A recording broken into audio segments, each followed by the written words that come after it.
जो भारत की राजनीति के चिर युवा नेता हैं और चिर व्याकुलता में वो जितना चित्र विचित्र प्रकार का ज्ञान देते हैं, मुझे लगता है उसे देखकर कांग्रेस पार्टी के ही नेता पूरी तरीके से किंग कर्तव्य विमूढ़ हो जाते होंगे। अब उन्होंने ये बयान में कहा कि भारत का कॉन्स्टिट्यूशन सिर्फ 1947 में नहीं लिखा गया। शायद श्री राहुल गांधी जी को पता नहीं कि भारत का संविधान 26 नवंबर 1949 को लिख के तैयार हुआ।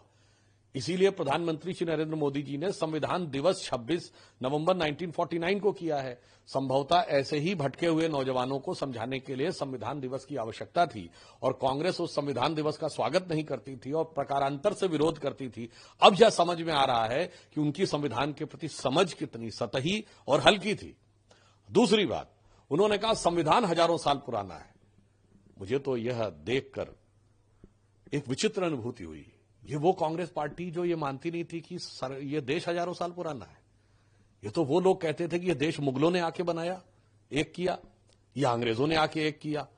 कम से कम राहुल गांधी जी के मुंह से अगर यह अज्ञानतावश भी निकला है कि वह संविधान जो 1949 26 नवंबर को बनकर तैयार हुआ, 26 जनवरी 1950 को लागू हुआ, उसके बारे में वो कह रहे हैं कि हजारों साल पुराना है। मगर इतना जरूर मैं कहना चाहूंगा, ये देश हजारों साल पुराना है। और प्रधानमंत्री श्री नरेंद्र मोदी जी ने जब अमृतकाल की बात कही थी तो उन्होंने क्या कहा था, 25 साल का हमारा लक्ष्य है। और उन्होंने कहा था इन 25 वर्षों में भारत वो आधार बनाएगा जो आने वाले 1000 साल तक के भारत का आधार बनाएगा।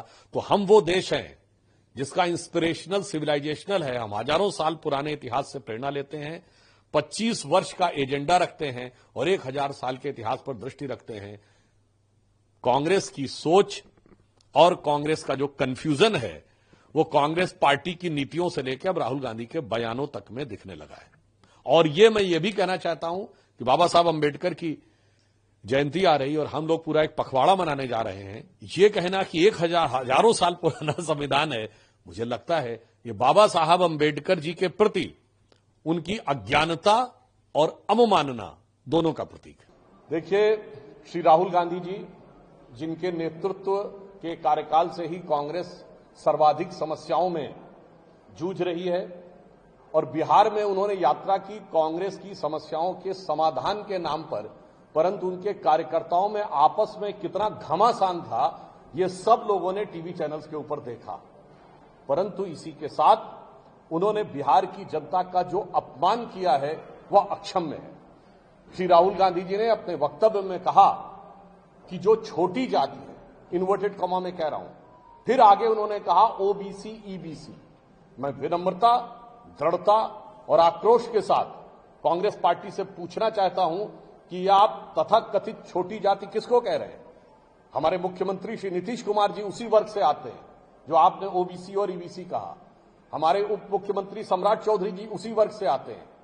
हमारे अनेक नेता जो पूर्व में बिहार में उप मुख्यमंत्री रहे हैं, चाहे स्वर्गीय सुशील कुमार मोदी जी हों, तारकेश्वर जी हों, रेणुका जी हों, अन्य नेता, मैं पूछना चाहता हूं राहुल गांधी जी से, ठीक है आपके खानदान की बहुत लंबे समय तक हुकूमत रही होगी, आप अपने को बहुत ऊंचा समझते होंगे, ब्लू ब्लड समझते होंगे, परंतु यह शब्द छोटी जाति यूज करना और उसके बाद ओबीसी ईबीसी बोलना, यह साफ दर्शाता है कि वो कांग्रेस पार्टी जो अपने सत्ता काल में कभी जिसने जातिगत गणना और सर्वेक्षण नहीं कराया, वो आज जो जोर जोर से ये विषय बोलती है, हकीकत में उसके दिल में पिछड़ी और अति पिछड़ी जातियों के लिए किस प्रकार का विद्वेष, वैमनस्य और विष भरा हुआ है, वो अनायास श्री राहुल गांधी जी के मुंह से सामने आ गया। मुझे लगता है कि इसके बाद कांग्रेस का वास्तविक चरित्र,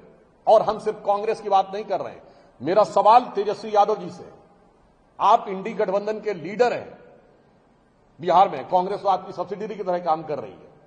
मैं पूछना चाहता हूं श्री तेजस्वी यादव जी से, आपकी तो वो पार्टी थी जिसने दलित समाज को नगर निकायों और जिला पंचायतों में लंबे समय तक आरक्षण नहीं दिया था, जो एनडीए की सरकार आने के बाद मिला। मैं तेजस्वी यादव जी से और इंडी गठबंधन से पूछना चाहता हूं कि राहुल गांधी जी ने जो ये शब्द बोला है कि छोटी जाति जैसे ईबीसी और ओबीसी, उसके ऊपर तेजस्वी यादव जी का क्या कहना है? और यह दिखाई पड़ता है कि जो गरीब गुरबा के नाम पे सत्ता में आए और उनका परिवार आज बिहार का सबसे अमीर परिवार हो गया है, शायद वो भी दिल ही दिल में आज राहुल गांधी की मानसिकता के साथ हो गए हैं और इसीलिए उन्होंने इस पर मौन धारण किया हुआ। देखिए, इंडी गठबंधन जब से बना है तो उनके दलों में आपस में क्या हो रहा है यह सबने देखा, मगर दलों के अंदर क्या हो रहा है यह और भी विचित्र है।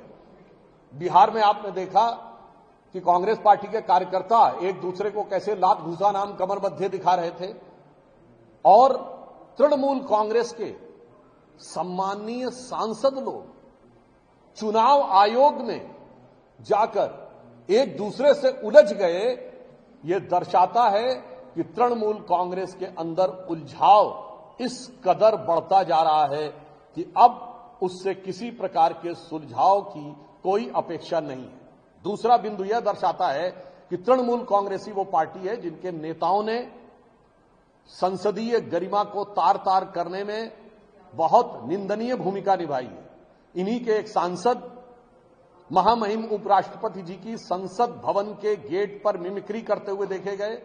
इन्हीं के एक सांसद वक्फ बोर्ड की जेपीसी में भारत के इतिहास में शायद पहली बार बोतल खींचकर मारने का प्रयास करते हुए सभापति को देखे गए। प्रधानमंत्री श्री नरेंद्र मोदी के द्वारा भारत का नेतृत्व संभालने के बाद जिन योजनाओं ने भारत के सामाजिक और आर्थिक जीवन में युगांतर स्थापित किया, उनमें से एक मुद्रा योजना है, जिसने भारत के विकास की सीढ़ी पर सबसे अंतिम पायदान पर खड़े हुए व्यक्ति के जीवन में न सिर्फ आर्थिक आय के स्रोत, आत्मनिर्भरता, बल्कि आत्मसम्मान को भी प्रतिस्थापित किया। निश्चित रूप से भारत के आर्थिक विकास की दृष्टि से ये एक युगांतकारी योजना थी। आज माननीय प्रधानमंत्री जी ने जो मुद्रा योजना के लाभार्थियों से भेंट की है, वह इस बात का प्रमाण है कि किसी दौर में जब हम सत्ता में नहीं थे तो हम ये कहते थे कि उगा सूर्य कैसा कहो मुक्ति का ये उजाला करोड़ों घरों तक न पहुंचा, परंतु प्रधानमंत्री श्री नरेंद्र मोदी जी के नेतृत्व में करोड़ों करोड़ लोगों तक विकास का वह उजाला पहुंचा है, जिसने उनको जीवन में नई रोशनी दी है। और इस मुद्रा योजना के लाभार्थियों में लगभग 60% महिलाएं हैं। तो मैं कह सकता हूं कि यदि भारत विश्व की 5वीं बड़ी आर्थिक महाशक्ति बना है तो उस शक्ति के साथ समाज के सबसे पिछली सीढ़ी पर खड़े हुए लोगों के सशक्तिकरण में इसने महत्वपूर्ण, अभूतपूर्व और ऐतिहासिक योगदान मुद्रा योजना ने दिया है। इसके लिए हम सब प्रधानमंत्री श्री नरेंद्र मोदी जी को साधुवाद देते हैं। पंजाब में आम आदमी पार्टी की सरकार आने के बाद से ही कानून व्यवस्था को लेकर उत्तरोत्तर गहरे प्रश्न खड़े होते जा रहे हैं। आप सबको ध्यान हो कि सरकार आने के चंद दिनों के अंदर ही सिद्धू मूसेवाला की हत्या हुई थी। उसके बाद से जिस प्रकार का अपराधियों और पृथकतावादी तत्वों का प्रभाव बढ़ा है और अपराध और हत्याओं का सिलसिला बढ़ा है, उसने अभी आपने देखा कुछ दिन पहले ग्रेनेड हमला हुआ। कुछ महीने पहले की बात है कि जब पवित्र स्वर्ण मंदिर के द्वार पर पूर्व उप मुख्यमंत्री सुखबीर सिंह बादल जी के ऊपर हमला हुआ।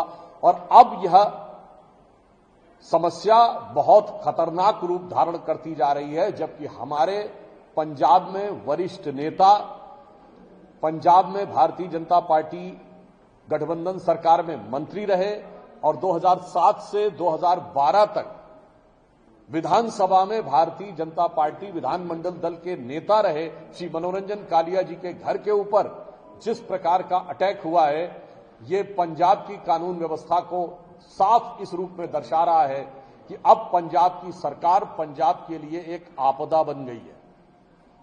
बहुत आश्चर्य की बात है कि पंजाब विधानसभा में पंजाब के मुख्यमंत्री भगवंत सिंह मान जी ये कहते हैं कि कांग्रेस की मीटिंग में दिल्ली में क्या हो रहा है ये उनको सब पता है। अर्थात उनकी इंटेलिजेंस ये पता लगा सकती है कि दूसरे दलों की मीटिंगों में क्या हो रहा है, परंतु उनकी सरकार के रहते हुए एक इतने बड़े नगर में पार्टी के इतने बड़े नेता के घर के ऊपर कोई ग्रेनेड से हमला करके चला जाता है और सरकार को कुछ पता नहीं रहता है।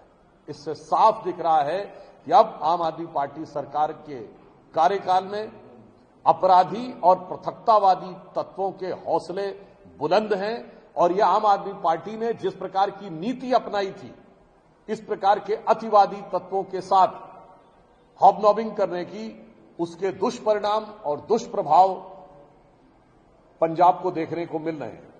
परंतु हम स्पष्ट रूप से कहना चाहते हैं कि पंजाब की जनता इन सारी चीजों को गंभीरता से देख रही है। भारतीय जनता पार्टी के कार्यकर्ता जान की बाजी लगाकर पंजाब की गरिमा और भारत की सुरक्षा के लिए अधिक खड़े हैं और हमें पूर्ण विश्वास है कि पंजाब की जनता का भी हमें भरपूर समर्थन मिलेगा और पंजाब की यह सरकार, जो कि पंजाब के सिर्फ आम आदमी के लिए नहीं, खास आदमी और आम आदमी सभी के लिए एक बहुत बड़े दुख का कारण बन गई है, उसको एक करारा जवाब आने वाले समय में दिया जाएगा।